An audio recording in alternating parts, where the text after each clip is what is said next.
नागपूर तुळजापूर हायवेवर वनवासी मारुती मंदिरजवळ उड्डाण पुलाचे काम सुरू आहे। ये जा करण्याकरिता बाजूला रोड दिला आहे, मात्र त्या रोडवरती डिव्हायडर ठेवून आहे। या डिव्हायडरमुळे अनेकांचे अपघात झाले, काही वाहन चालक मृत्युमुखी पडले आहे। या डिव्हायडरला कुठले पूर्वसूचना फलक लावण्यात आलेले नाही।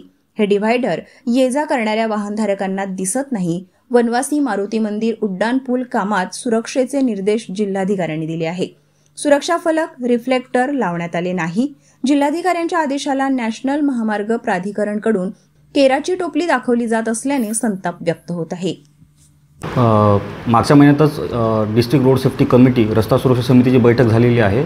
त्यामध्ये माननीय जिल्हाधिकारी महोदयांनी सक्त निर्देश दिलेले आहेत की जिथेही रस्त्याचं बांधकाम सुरू आहे अशा ठिकाणी अपघात होणार नाहीत याकरिताची पूर्वतयारी संबंधित रस्ते निर्माण यंत्रणा यांनी घ्यावी आणि अपघात होऊ नये याकरिता दिशादर्शक फलक लावणे, रिफ्लेक्टिव्ह टेप लावणे आणि तिथे सोलार लॅम्प किंवा इतर इल्युमिनेशनकरिताचे व्यवस्था करणे ही जबाबदारी त्या रस्ते निर्माण यंत्रणेने पूर्ण करायची आहे, हे निर्देश दिलेले आहेत। इथं त्रिसदस्यीय समितीचं इन्स्पेक्शन करून त्यांना पत्राद्वारे कळवण्यात येईल आणि उपाययोजना करण्यात येतील।